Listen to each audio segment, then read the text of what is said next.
ICAO itu mengatakan bahwa pengendalian ini hanya untuk faktor keselamatan, tidak untuk faktor keamanan, pertahanan. FIR berhubungan dengan kedaulatan karena yang punya hak untuk mengelola ruang udara itu negara berdaulat dulu. Kedaulatan itu punya 3 elemen. Pertama, control of the air, kedua, use of airspace, ketiga, law enforcement.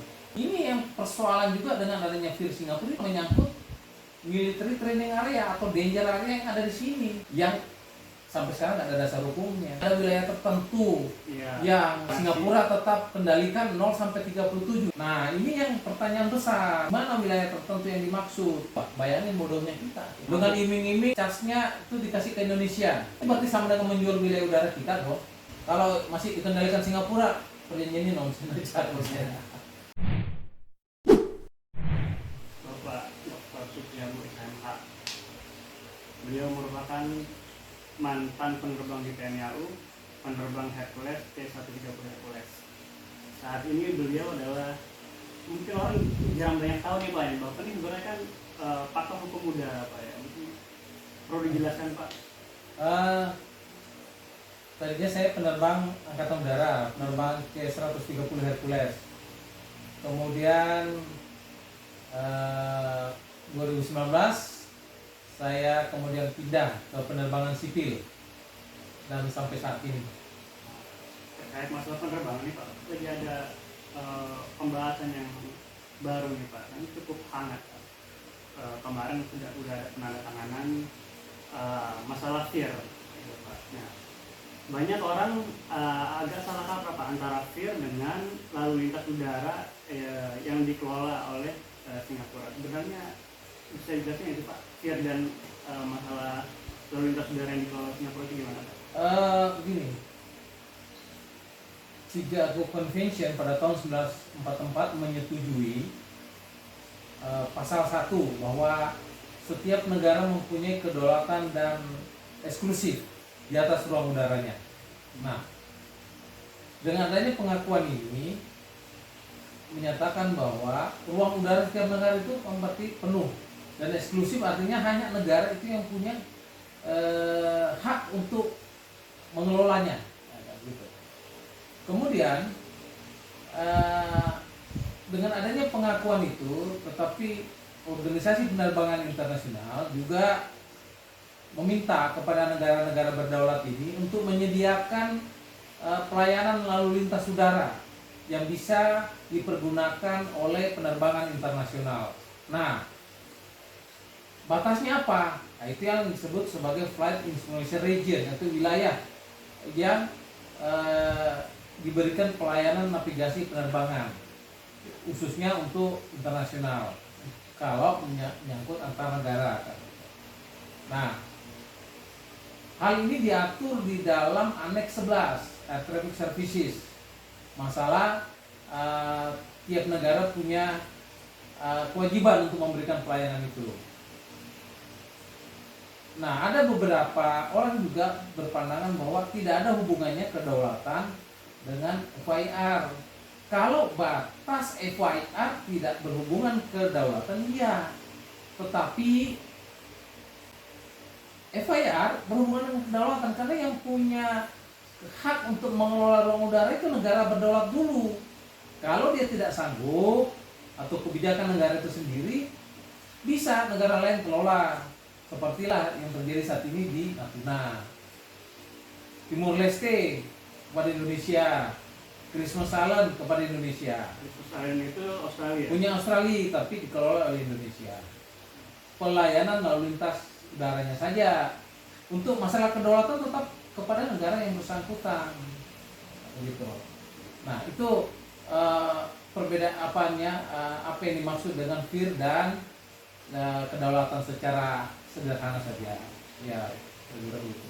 Baik Pak. Nah, sekarang kan orang ramai memperbincangkan bahwa ada kebanggaan bahwa FIR ini telah diambil alih ke Indonesia sekarang. Nah, faktanya seperti apa yang terjadi Pak? Karena kalau misalkan FIR itu diambil alih, ternyata kok masih ada sebagian wilayah tertentu yang didelegasikan untuk dikelola oleh Singapura dengan batas ketinggian tertentu. Jadi pertama kita harus bersyukur dulu bahwa eh,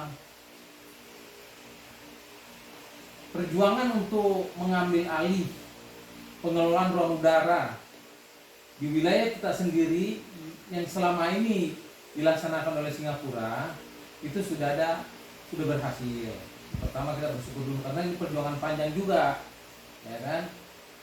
Kemudian bahwa ada wilayah tertentu yang masih dikendalikan oleh Singapura, walaupun namanya VIR Jakarta. Ya. Menurut press release ya oleh kementerian yang bersangkutan. Nah ini yang pertanyaan besar memang. Saya sendiri juga tidak tahu di mana wilayah tertentu yang dimaksud. Jangan sampai namanya yang berubah tapi tempatnya sama. Nah ini yang perlu kita tunggu bersama rilis resmi dari FIR yang dimaksud, yang dilengkapi dengan data-data batas-batas wilayah itu, Pak. ya. Jadi kalau misalnya kita bisa lihat ya, mungkin kurang jelas saja ya. Jadi kalau misalnya sebelumnya ini adalah wilayah VIR Singapura sampai ke atas ya. Nah, kalau wilayah yang dimaksud hanya sekitar pulau di Batam, ini yang dimaksud nggak ada masalah mungkin karena memang ini dalam konsep keselamatan lalu lintas. Jadi pengontrolan satu, jadi tidak terjadi kerepotan pilot-pilot untuk melakukan komunikasi, ya kan? Tetapi kalau sampai masih seluas ini kita pertanyakan kepentingannya. Itu berarti lebih dari 80 mile, Pak? Ya lebih, apalagi kalau menyangkut military training area atau danger area yang ada di sini. Ini yang persoalan juga dengan adanya VIR Singapura ini juga menjadi persoalan sebenarnya, ya kan, di ini wilayah military training area. Nah, mungkin sedikit saya informasikan bahwa perjalanan panjang ya kita untuk mengambil VIR ini dimulai pada saat Chicago Convention kan sebenarnya itu 1944. Kemudian tahun 1946 kemudian ruang udara di sekitar Natuna ini dikelola oleh Inggris. Jadi begini, yang tadi yang saya maksud bahwa diberikan pelayanan lalu lintas udara ya kepada penerbangan internasional, sehingga seluruh dunia ini itu udah dikapling-kapling. Dikapling-kapling, misalnya mana kewenangan Indonesia, mana kewenangannya Australia, Singapura, Malaysia untuk mengatur. Nah, pertama di atas ruang udara sendiri, ya. Di atas negara itu sendiri. Ya, kan berarti ada ruang udara internasional nih, nggak ada penghuninya. Ya. Siapa yang kelola? Nah, itu baru di situ antar negara yang sekitar situ ya berdebat lah. Artinya, oh saya saja atau siapa yang berkenan mau mengelola ini, kan gitu. Nah, sehingga seluruh dunia ini sudah dikapling-kapling. Hanya kalau yang tidak bertuan dibicarakanlah secara regional. Nah, waktu itu Indonesia kan belum negara kepulauan. Jadi laut antar pulau itu masih disebut sebagai ruang udara internasional, kan? Sebelum adanya UNCLOS. Sebelum UNCLOS. Nah, tahun 1973 ada Regional Air Navigation Meeting. Nah, itulah menjadi dasar VIR yang ada saat ini sebelum penandatanganan, kan gitu. Nah, itu. Kemudian tahun 82 muncul hukum laut. Nah, disitulah diakui kita sebagai negara kepulauan tahun 82. Tapi ingat bahwa secara resmi betul-betul kita diakui sebagai negara kepulauan itu setelah kita memberikan titik-titik koordinatnya di mana, batas negara kita itu mana, ya kan, harus diserahkan ke PBB. Ada nggak negara lain protes? Nah, itu kita baru serahkan tahun 2008. Sebenarnya di 2002 itu kita sudah punya, tapi karena kita kalah di sidang internasional masalah SIPA dan Bigitan, makanya dirubah. Barulah 2008 kita serahkan ke PBB. Nah, sebelum tahun 2008 Itu sudah pernah juga tuh, saya termasuk menjadi tim pengambil alihan FIR. Oh, berarti Bapak dari sejak awal memang sudah terlibat dalam Terlibat. Jadi pengambilan sebelum FIR itu? tahun 2008 ya, saya mulai dari situ. Ya. Saya terlibat di situ. Nah, itulah muncul protes dari Malaysia. Lah, batas Indonesia mana? Batas koordinatnya ini kita belum deposit ke PBB. Jadi Malaysia bertanya kepada kita, mana batasnya? Kan begitu. Nah, barulah 2008 itu. Nah, 2009 muncul Undang-Undang Penerbangan. Nah, yang pada pasal 458 bahwa paling lambat 15 tahun sejak pengesahan, berarti nanti 2024, seluruh ruang udara teritorial Indonesia harus sudah dikendalikan sendiri oleh Indonesia, kan? Termasuk yang 3 sektor itu. Iya, di kalau atas. saya mengatakan ada 3 Di sektor, atas. yaitu yang termasuk Natuna CS itu kan. 2015 kemudian Presiden membuat instruksi, ya, percepatan. Wah, berarti 3 tahun ini. Setelah rapat itu dibentuklah tim pengambil alihan FIR. Leading sektornya pada saat itu adalah BNPP, Badan Nasional Pengelola Perbatasan. Di bawahnya Kementerian Dalam Negeri, karena masalah perbatasan kan gitu. 2 tahun rapat tidak menghasilkan apa-apa kecuali tim saja. Tim saja. Karena berdebat nih, nggak tahu nih. Karena ternyata kita juga nggak kompak di dalam kan gitu. Apa yang diperdebatkan, Pak? Pertama, strategi pengambilan alihan. Di situ juga kita berdebat. FIR ini nggak ada hubungannya sama kedaulatan. Nah itu kan. Kami dari TNI karena ini menyangkut masalah bagaimana pengendalian ruang udara, ya sangat berhubungan. Seperti juga yang saya jelaskan tadi, ada pengakuan komplit dan eksklusif. Yang boleh mengelola adalah negara yang bersangkutan sendiri. Kalaupun tidak mampu, tidak mau, silakan ke negara lain. Tapi kita dulu, suatu saat kita ingin ngambil alih, ya kita ambil alih seperti Kamboja. Ya, dia ngambil alih ruang udaranya yang tadinya dikelola oleh Thailand. Suatu saat Timor Leste ingin mengelola ruang udaranya, nggak ada masalah. Mestinya Indonesia nggak bisa menolak, internasional nggak bisa menolak. Nah itu sudah ditunjukkan oleh Kamboja. Nah TNI kenapa ngotot pada saat itu? Karena ingat, kedaulatan itu punya 3 elemen. Pertama, control of the air. Yang kedua, use of airspace. Dan ketiga, law enforcement. Nah, untuk mengukur suatu negara berdaulatkah dia di udara, ini tolok-ukurnya 3 ini. Mari kita lihat Natuna. Control of the air. Jelaskan tidak.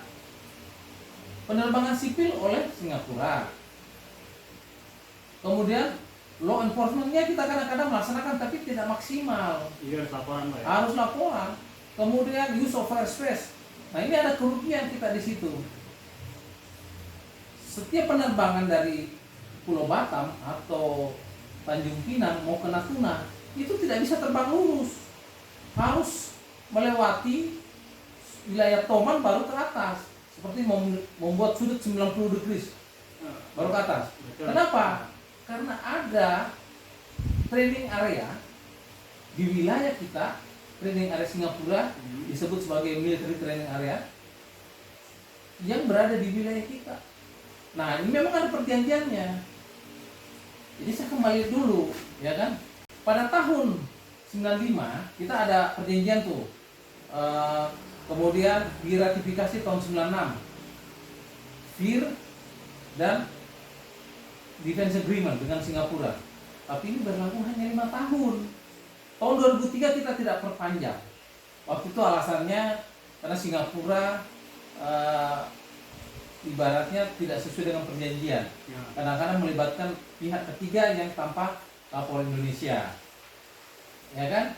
Sehingga itu kita tidak perpanjang. Kan secara hukum berarti wilayah itu tidak boleh lagi buat training.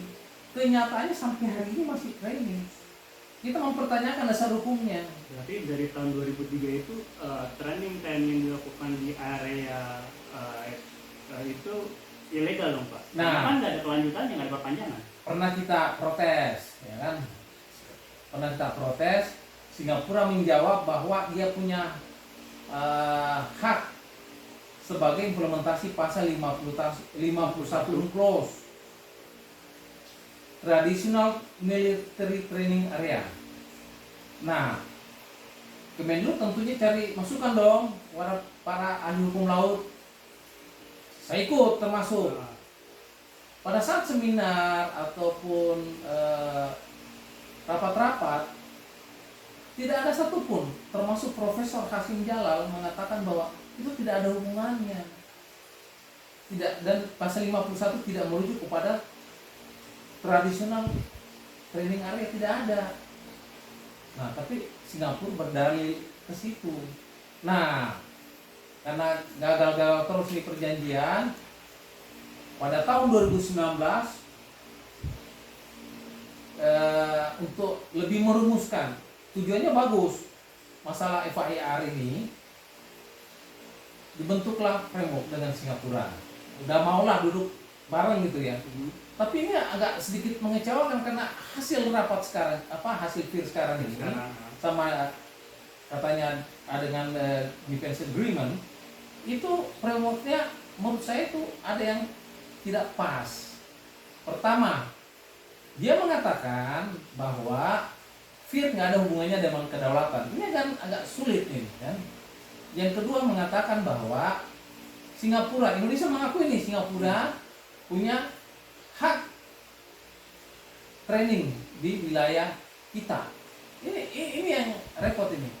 Memang pada saat Indonesia ingin mengusulkan sebagai negara kepulauan, itu kan memang kita minta inilah bantuan negara tetangga. Nah, Singapura mungkin dikasihlah training area itu, Malaysia dikasih akses barat dan timur. Ya, ada perjanjiannya nih untuk Malaysia, walaupun juga tidak clear benar, ada masalah juga di dalam perjanjian ini yang sampai hari ini belum selesai. Ya kan? Ya mudah-mudahan dengan perjanjian ini itu juga bisa diselesaikan nanti. Saya pernah ngangkat isu ini juga, yang sebelumnya orang tidak pernah ngangkat isu itu. Tapi karena kita lihat di lapangan sering terjadi kesalahpahaman antara militer Malaysia dan Indonesia, ini terpaksa kita harus angkat, ya kan? Sehingga untuk Singapura sendiri pada saat itu ada training area, tapi kan 2003 tidak diperpanjang. Nah, ini timbul perdebatan ini. Tapi ingat juga kenapa DCA tahun 2007 gagal, karena tidak diratifikasi oleh kita, karena berdasarkan perjanjian undang-undang perjanjian internasional, masalah politik pertahanan dan keamanan harus persetujuan DPR dengan undang-undang.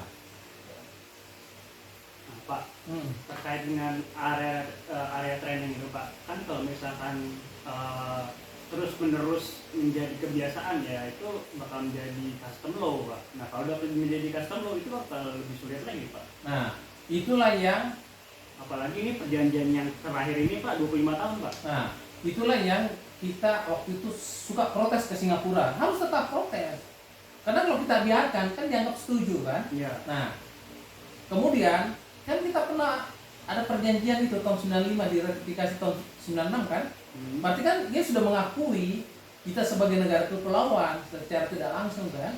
Nah, perjanjian itu berhenti 2003. Nah, setelah itu masih sering mereka training itu, kita protes ke Singapura. Tetapi jawaban secara ofisial yang tadi saya sampaikan, bahwa dia mengakui sebagai traditional training area.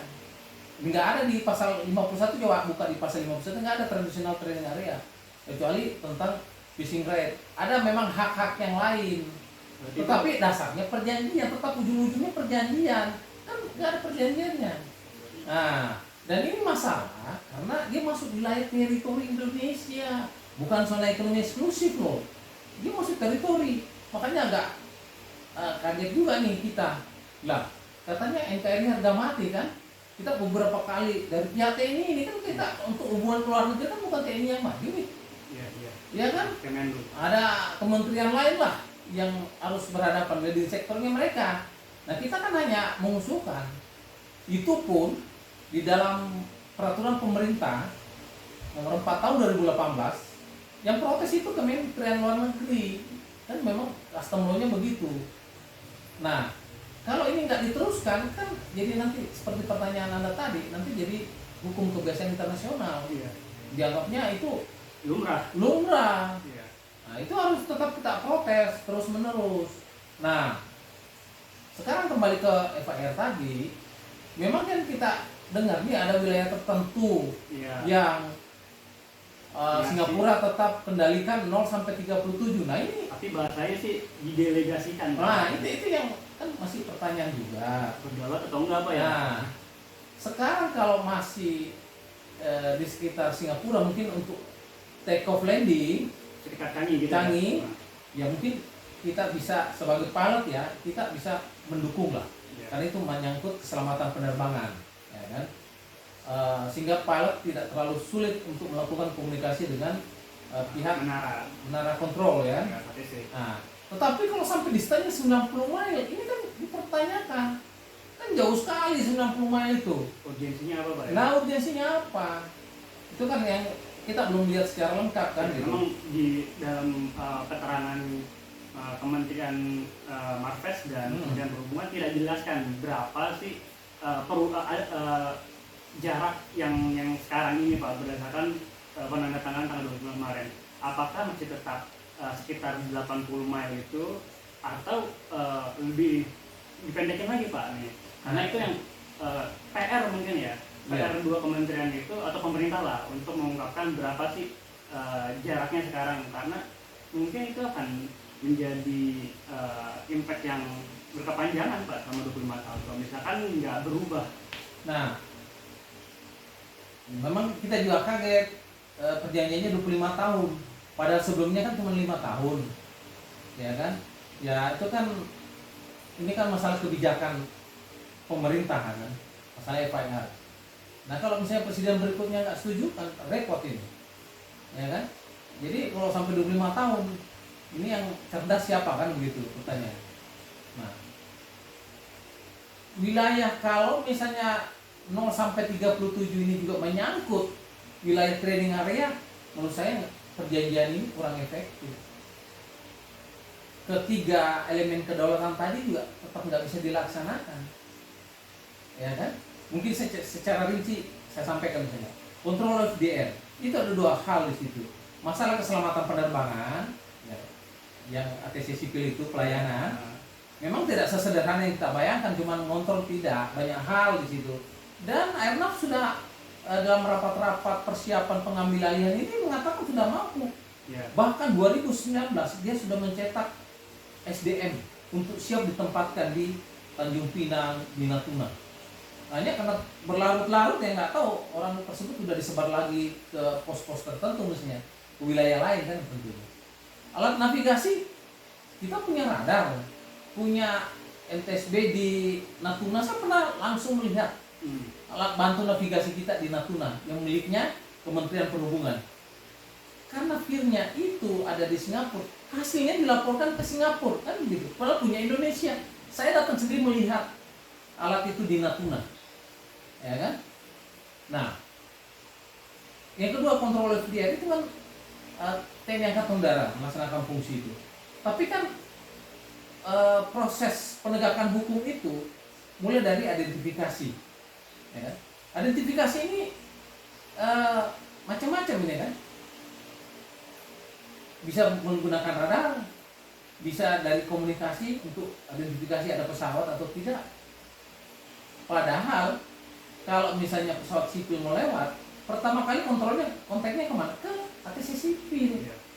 TNI nggak punya akses langsung ke pesawat itu, hanya bisa bertanya ke sipil, ya kan? Nah, kebetulan daerah Natuna kan dari Singapura. Kalau lagi sekarang misalnya masih 37.000 ke bawah masih Singapura, apa dikendalikan? Ini kan jadi lucu jadinya. Nah, ini betul-betul harus kita tunggu nih di mana yang dimaksud wilayah tertentu itu, ya kan? Kemudian ICAO sendiri sudah memberikan rekomendasi bahwa antara militer dan sipil harus punya lembaga disebut sebagai MCC, Military Coordination Center, antara sipil dan militer, sehingga tidak terjadi duplikasi komunikasi. Nah, sekarang ya dengan kendali Singapura, kita tidak punya MCC dengan TC Sipil Singapura, kecuali kita TNI AU dengan Soekarno Hatta ada, tapi dengan Singapura nggak ada. Padahal wilayah kita dikendalikan dia. Padahal ICAO itu mengatakan bahwa pengendalian ini hanya untuk faktor keselamatan, tidak untuk faktor keamanan, pertahanan. Itu masih milik negara yang bersangkutan. Tapi kan kita nggak ada kerjasama dengan Singapura, MCC-nya nggak ada. Saya pernah menjadi nggak ada. Saya pernah menjadi kepala hukum Kohanutnas. Ya. Saya pernah mengusulkan itu bahwa harus ada license officer ya TNI AU di MCC-nya Singapura untuk mengimplementasikan ini. Atau kalau tidak mau ya ada MCC dong. Tapi tidak pernah diimplementasikan, tidak pernah terlaksana. Padahal katanya Singapura tingkat keselamatannya tinggi, tunduk kepada ICAO, nyatanya nggak diimplementasikan, ya kan? Cuma nggak ada official Indonesia protes itu nggak pernah. Kenapa Pak? Nah, seperti saya sampaikan tadi, kementerian yang punya tanggung jawab keluar siapa? Kan gitu. Ya kita pertanyakan ke sana harusnya. Nah kan? Nah, itu control of the air. Kemudian use of airspace. Saat ini, ya, penerbangan dari Natuna ataupun Tanjung Pinang Batam ke Natuna, ke sebaliknya, itu tidak bisa terbang lurus. Nah, ini kan ada kerugian. Jadi kan use of airspace itu artinya udara ini kan ruang udara, bukan udara ya. Udara itu bergerak, nggak bisa ditahan. Ruangnya itu adalah sumber daya alam, harus dipergunakan sebesar-besarnya untuk kepentingan bangsa Indonesia. Implementasinya di mana? Berlakunya asas sabotage. Artinya apa? Oh, kalau ada luar negeri mau ke Jakarta boleh, tapi dia tidak boleh ambil penumpang dari Jakarta ke Bali. Kalau dia penumpangnya turun Jakarta, turun di Bali silakan, tapi nggak boleh ngambil penumpang dalam negeri. Itu berlakunya asas sabotage. Itu implementasi dari yang tadi, dari use of airspace. Hanya kita yang punya keuntungan di situ. Nah, ini sekarang di dalam penggunaan ruang udara, kita tidak bisa terbang efisien karena menghindari military training area tadi yang sampai sekarang nggak ada dasar hukumnya, ya kan? Karena nggak ada perjanjiannya. Kalaupun misalnya tadi saya sampaikan Singapura mengatakan punya traditional training area, implementasi dari pasal 51, itu dasarnya tetap harus ada perjanjian. Nggak ada perjanjian dong, kenapa nggak diusir, ya kan? Tapi Pak, kenapa kok mereka kan nggak punya dasar untuk traditional training area Pak, tapi kenapa kita tetap harus melewati zona itu Pak, area itu Pak? Ada area itu di peta, di peta penerbangan ada, itu nggak boleh dilewati. Iya, maksudnya kenapa itu nggak boleh dilewati Pak? Karena itu wilayah kita Pak.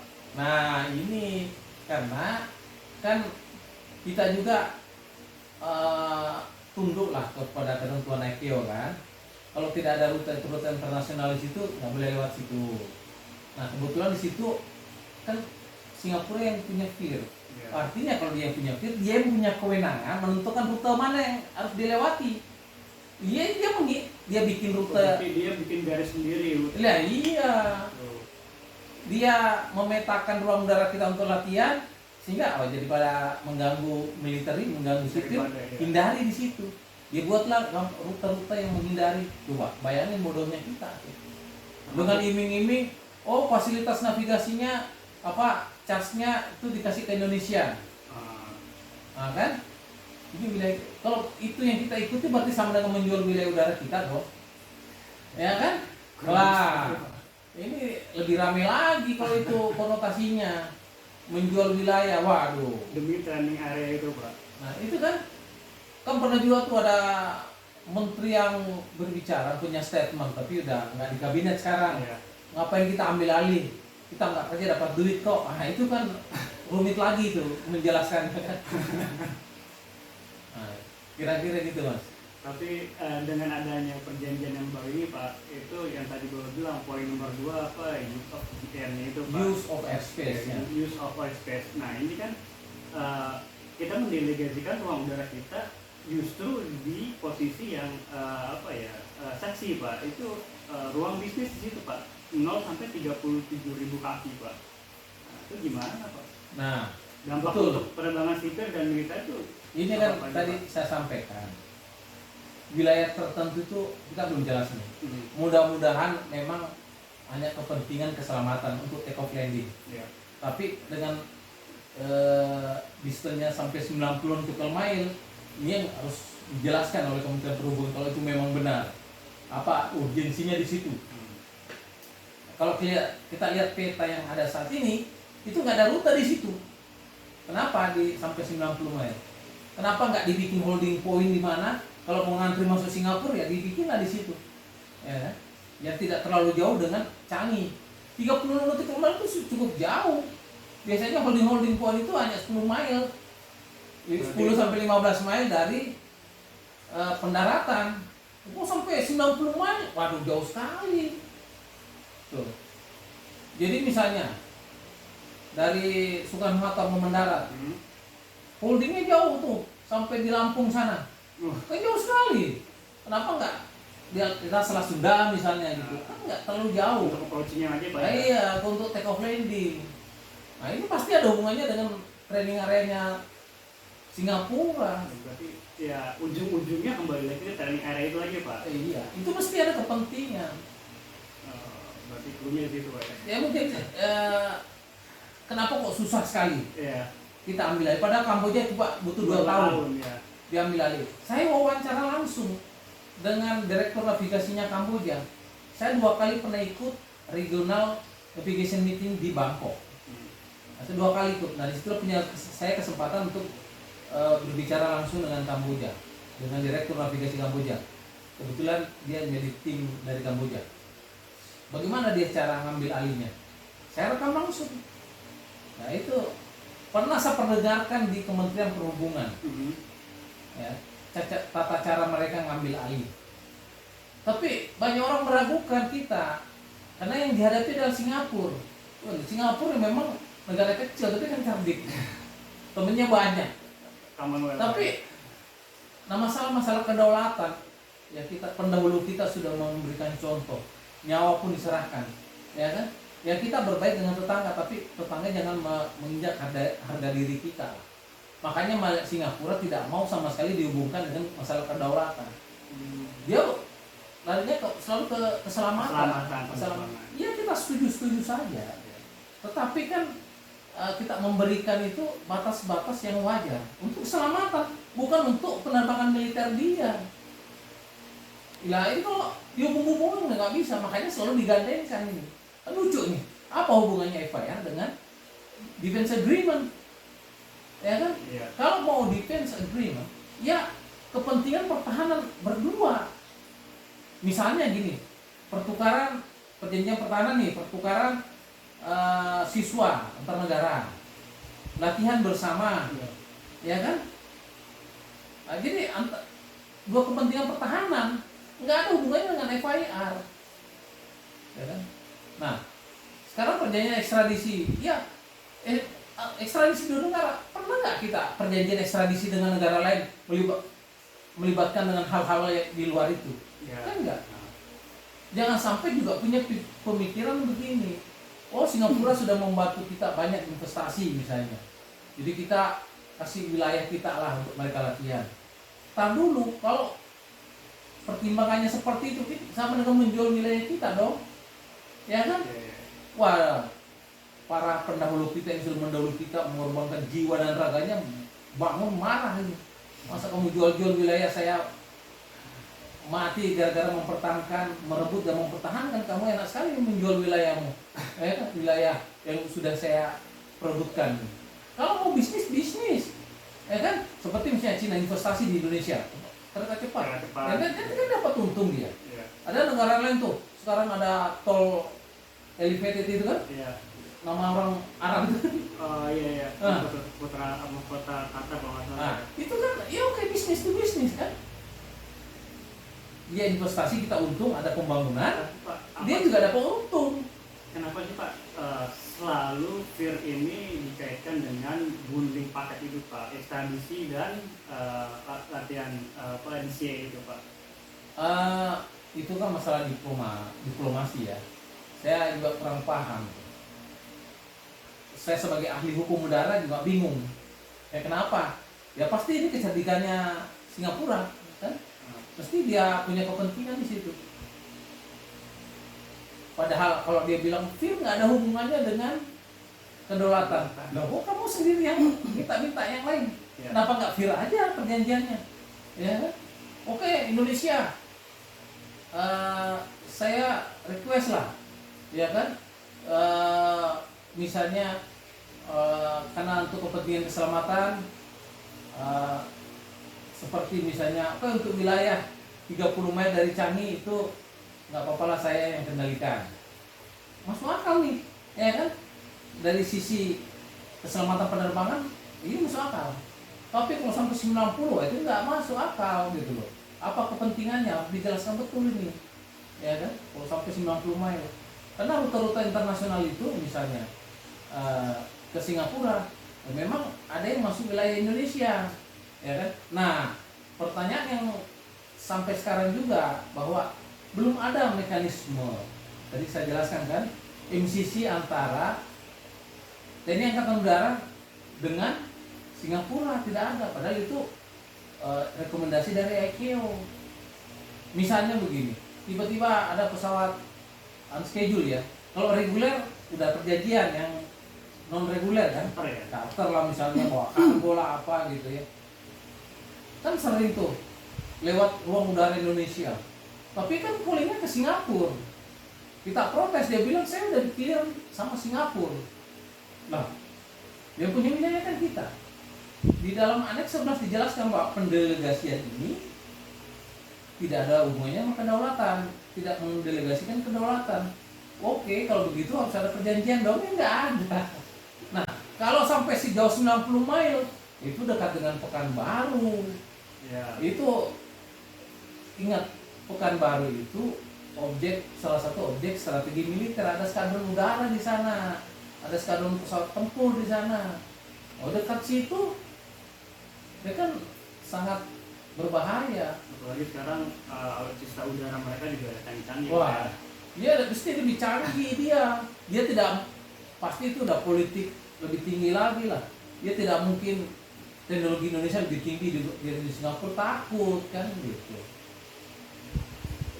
Seperti juga Pak Cipi sampaikan, border di sekitar Natuna itu critical border, harus betul-betul dibawa kendalinya TNI Angkatan Udara.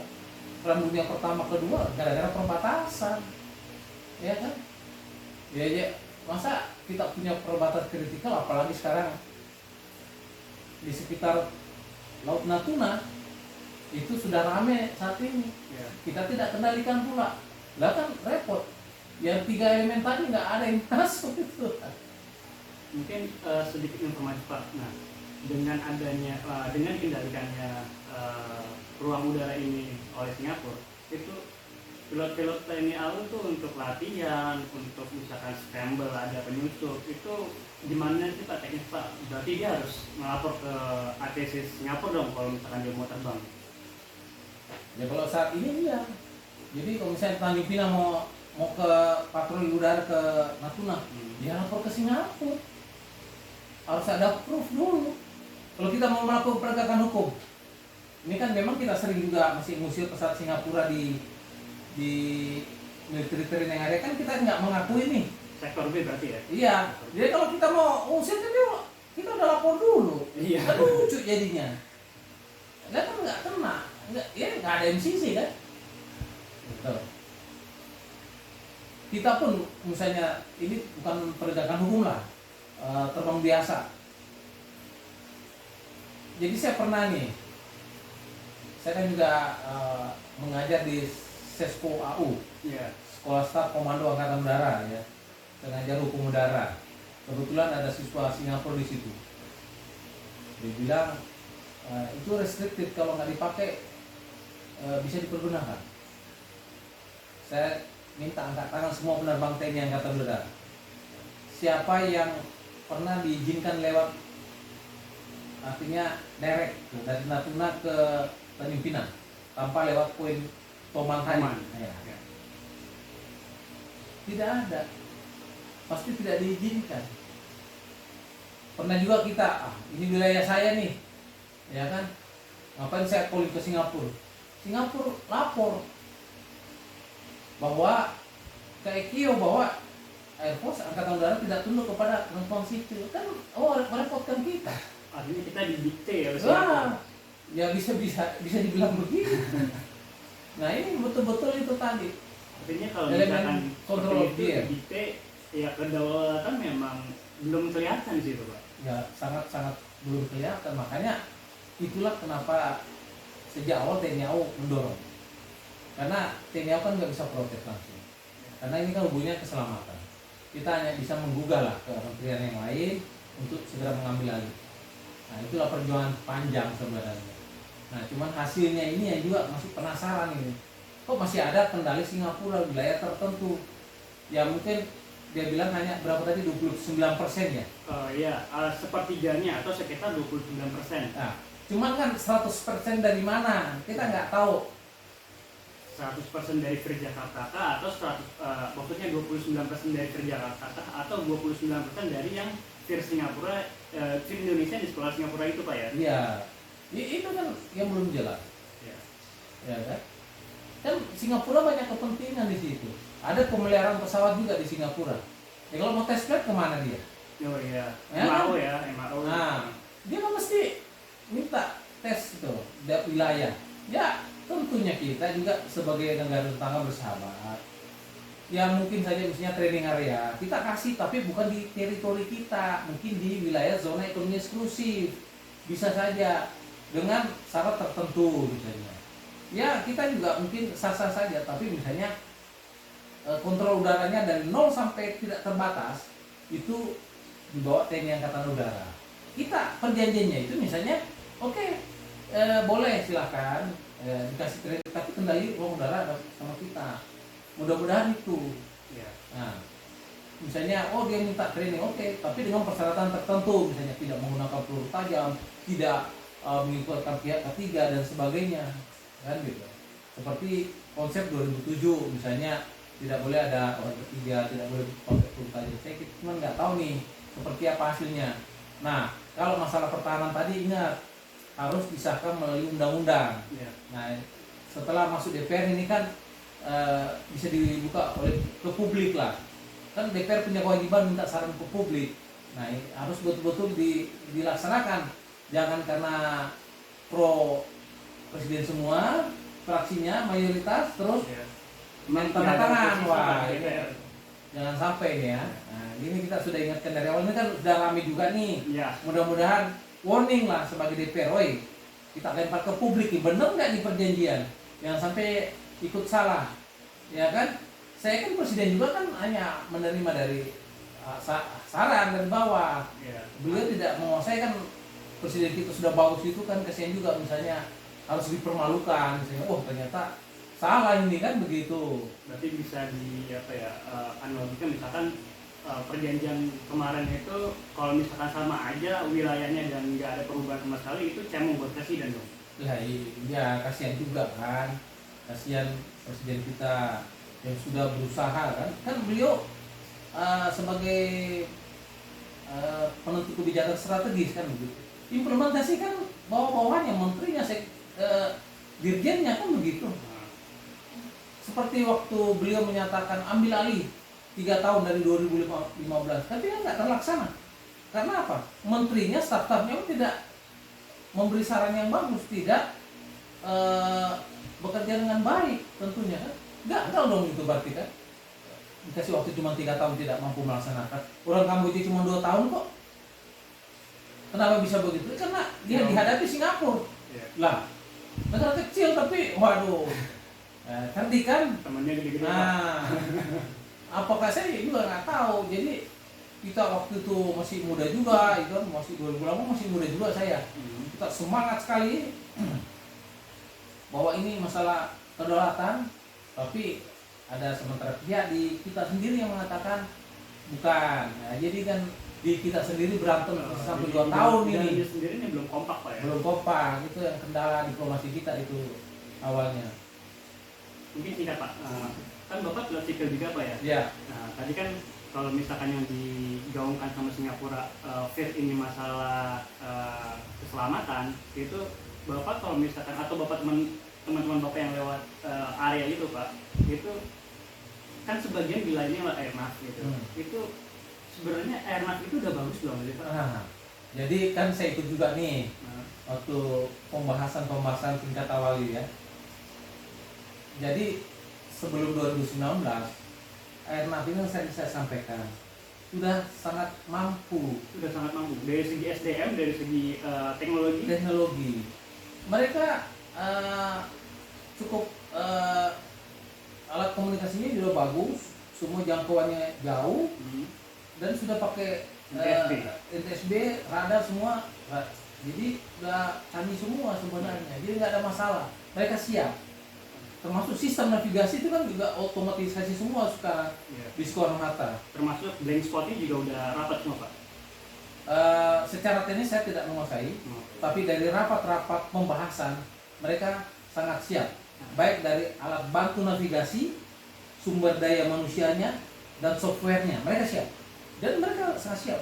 Bahkan termasuk dari SAR kita, mereka semua sanggup apabila dikasih kewenangan untuk dikelola menjadi FIR di wilayah kita itu.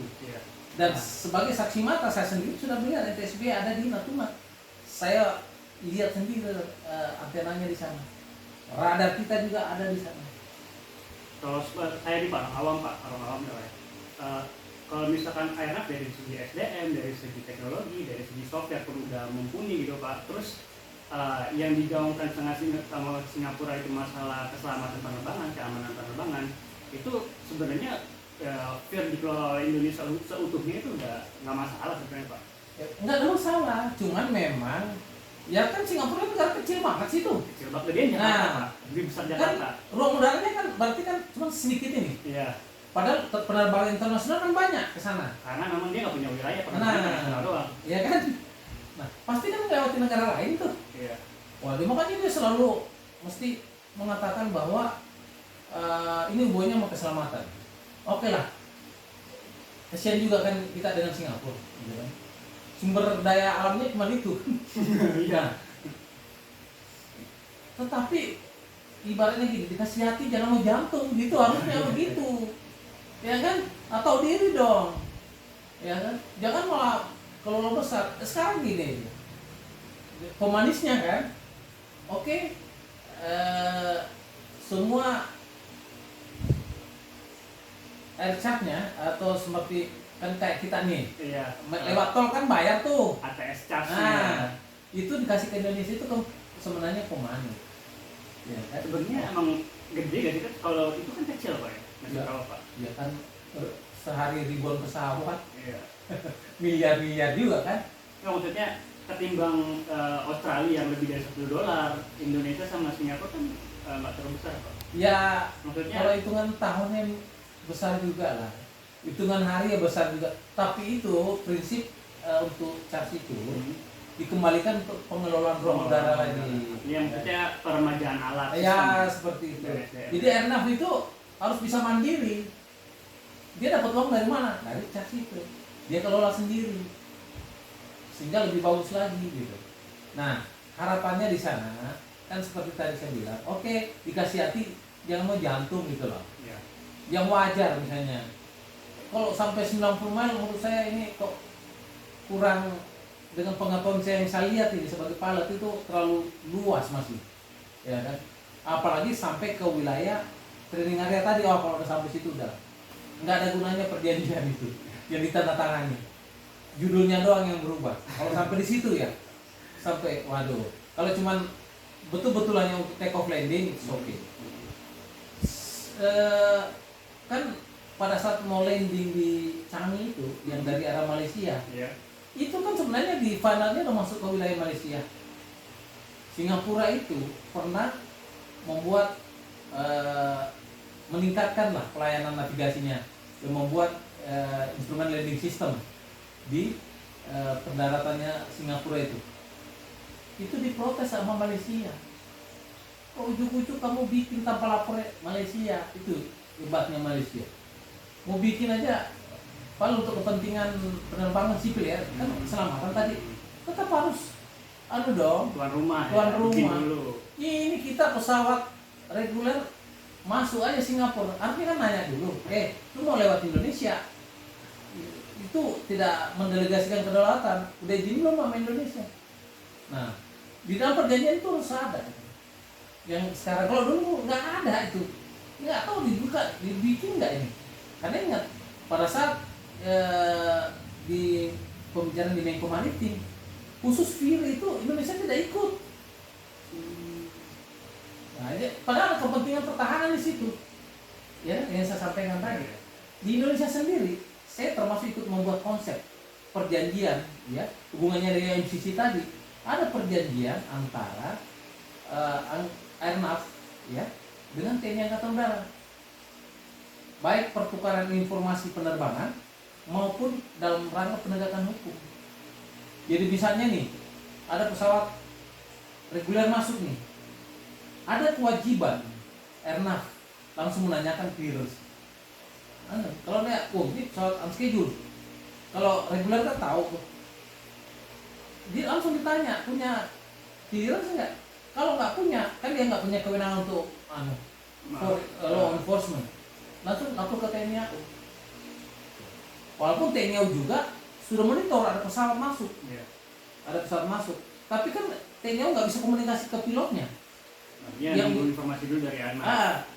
Si Airnav dulu yang ngomong. Walaupun di TNI AU sendiri udah punya data, ada pesawat masuk nih, nggak punya clearance ini, udah punya. Nah ini yang memperkuat. Itu ada perjanjiannya kita dengan Airnav. Dasarnya PP tadi, peraturan pemerintah tahun 2018 itu tentang pengamanan wilayah udara. Termasuk saya konseptornya itu PP. Itu 12 tahun diperjuangkan sampai jadi. Karena untuk memberi dasar hukum bagi Angkatan Udara melakukan penegakan hukum. Kan tugas salah satunya penegakan hukum di udara kan? Hukumnya mana? Kan Undang-Undang TNI itu hanya memberikan kewenangan penegakan hukum. Hukum mana yang ditegakkan? Chicago Convention? Chicago Convention kita tidak pernah ratifikasi. Mana ada Undang-Undang Chicago Convention? Tidak ada kan? Sama dengan hukum laut. Ada. UNCLOS 82 diratifikasi menjadi undang-undang tahun 85. Kalau nggak salah nomor 17 tahun 85. Ada undang-undang Chicago Convention kan nggak ada. Kita hanya tuh menundukkan diri. Berarti hukum apa yang kita tegakkan? Ayo. Jadi harus ada klausul-klausul hukum. Penerbang seperti apa yang melanggar hukum kan begitu. Selain yang ada di dalam undang-undang penerbangan. Di undang-undang penerbangan itu hanya masuk ke wilayah terbatas dan terlarang. Yang lain ada. Nah, itulah PP itu menjadi dasar hukum TNI Angkatan Udara melakukan penegakan. Ada dasarnya tuh, untuk unregular pesawat ada 3 tuh kan. Untuk pesawat sipil, dia harus punya flight approval yang dikeluarkan oleh Kementerian Perhubungan. Dia harus punya security clearance yang dikeluarkan oleh TNI.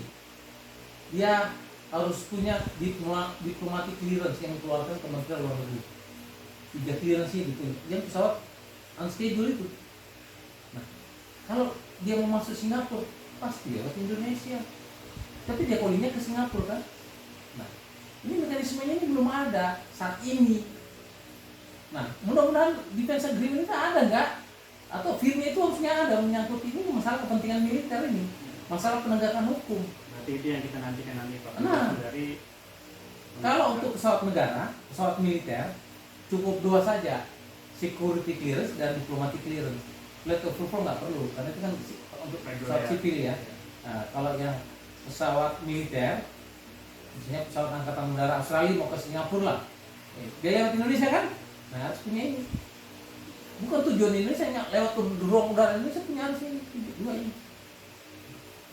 Nah kalau nggak punya, pelanggaran. Tapi dia kontaknya ke Singapura. Kalau misalnya dia dari Korea, ya, dia ke Korea, kemudian overhead Singapura, terus mau juga Australia misalnya. Nah pas lewat Indonesia deh harus punya itu. Ini belum ada mekanismenya, harusnya ada di dalam FIR itu. Yang baru ini.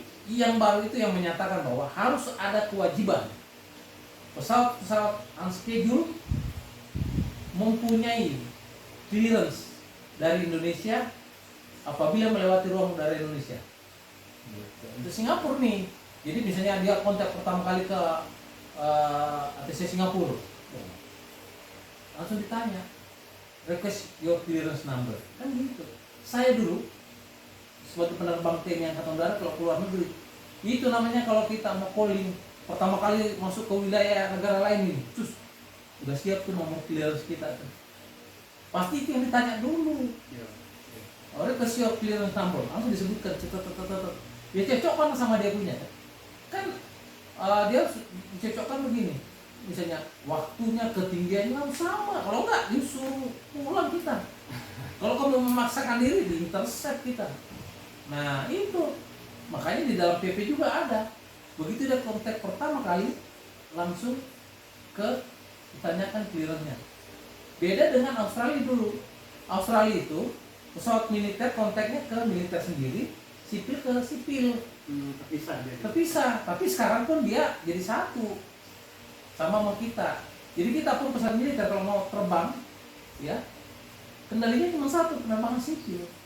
Kecuali wilayah-wilayah yang khusus militer seperti Madiun. Ya, basic area. Nah itu memang TNI AU semua.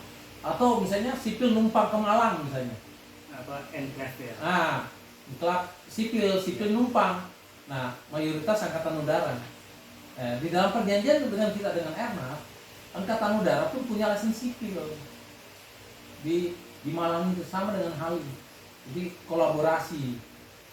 Tapi karena ini untuk kepentingan keselamatan, jadi kita merujuk kepada kepentingan keselamatan penerbangan sipil. Mungkin closing statement Pak untuk harapan Bapak nih dari FIR ini Pak yang masih belum jelas keterangannya Pak. Daripada ini menjadi bola liar ya, untuk FIR, mungkin sesegera mungkin lah Kementerian Perhubungan untuk merilis apa isi perjanjian. Ini kan hak publik untuk mengetahui. Kita mengkritisi di situ, ya. Apalagi sampai 25 tahun ini, ya. Nah, agak khawatir juga kalau dia berdampak kepada masalah pertahanan harus disahkan dengan undang-undang, ya kan? Jadi itu harapan besar kita kepada Kementerian Perhubungan untuk segera merilis hasil kesepakatan itu untuk kita pelajari bersama. Jangan sampai terus menjadi bola liar Pak ya. Ya, kita mengkritisi. Nah, makanya saya juga belum bisa to the point ya. Hanya bisa berasumsi dulu nih.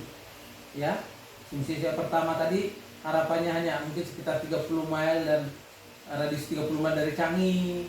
Kemudian tidak termasuk military terrain area kan gitu.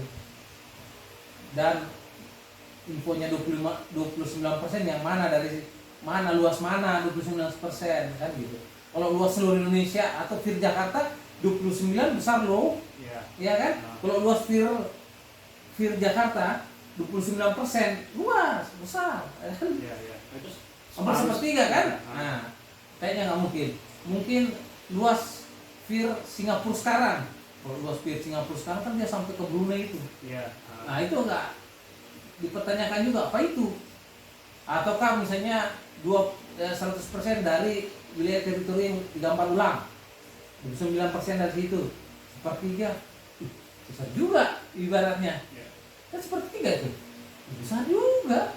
Wah ini, makanya agak curiga saya sampai di perbatasan, di military terrain. Harapannya itu nggak ada di military area masuk di teritori kita, nggak ada. Kalau mau di zona ekonomi eksklusif kita, ya kan, tetapi itu pun ada persyaratan khusus ya. Harus ada yang dibicarakan lagi Pak ya. Iya. Hasilnya Pak ya. Iya betul. Dan itu kendalinya kita, bukan Singapura. Kalau masih dikendalikan Singapura, perjanjian ini nonsen aja. Untuk penerbangan sipil sendiri, berarti kan tetap harus menghindari wilayah itu. Terus apa untungnya buat penerbangan sipil tidak bisa terbang? Kan banyak nih helikopter dari Tanjung Pinang mau ke Natuna atau Anambas atau pulau di situ kan? Ya nggak bisa dia, menghindar semua. Berarti ya itu buang-buang bensin, buang waktu Pak ya. Betul. Gimana keuntungannya buat kita? Kan tadi itu use of airspace-nya nggak ada. Wah, 3 elemen tadi belum kena semua tuh. Ya. Demikian mungkin. Ya. Terima kasih Pak atas informasinya Pak. Ya, sama-sama. Ya. Nanti kita ketemu dengan topik yang lain ya. Siap, Terima kasih. siap.